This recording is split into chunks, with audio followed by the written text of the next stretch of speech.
Hi, I'm Morris III, and this is one of the reasons I write. Often, DC, between November the 1st, the day 60% of the establishments in Metro DC start playing Christmas music nonstop, and January 5th, when the last of the New Year's hangovers are finally gone, can be a massive vortex of impatience and entitlement which in no way resembles the touted spirit of Christmas. People get so caught up in the holiday to-do list that they miss out on all but a few moments in what could be a month of magical comings and goings. I was spending Christmas 2008 with friends in the area.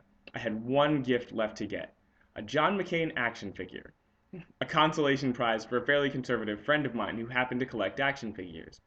But between the election being over and Christmas being days away, the only place to get one was at a Borders about an hour and 15 minutes worth of transit riding away. On the plus side, I had just picked up Holidays on Ice by David Sedaris, so at least I would be entertained. Borders was swarming with bodies, bags, books, and egos.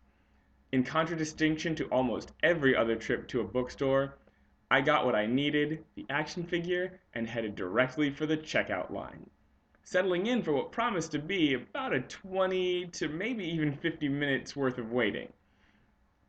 I listened to the grumblings and rants of a few of my fellow line dwellers for a minute or two before withdrawing my book from my bag and picking up reading the Santaland Diaries where I left off on the bus. Almost instantly, I was chuckling quietly. But very quickly, my quiet chuckles became a barely containable full-on laughter. My line mates stole glances at me. I assumed to figure out if I was genuinely amused by the book or an unbalanced young man free-falling into Christmas-induced madness. After deciding that I was unlikely to erupt in a rage at a normal interaction, a decidedly experienced and slightly worn-down looking soccer mom inquired, "Seriously, what's so funny?" I gave a quick summary. It's about one man's hilariously intense time as a Santaland elf in Macy's, New York. I could go for a laugh. Same here, said another shopper. Um, okay, I replied.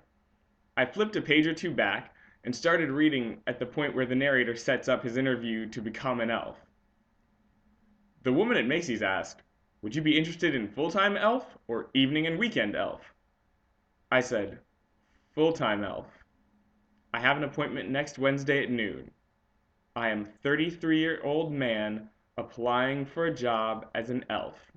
Page 4 of Holidays on Ice by David Sedaris. I continued reading, uninterrupted, for minutes, as my growing audience of cued shoppers laughed along with me. When I paused to ensure that I wasn't annoying people, I was surprised to see that many of the people within the sound of my voice were listening intently, some going as far as shushing others.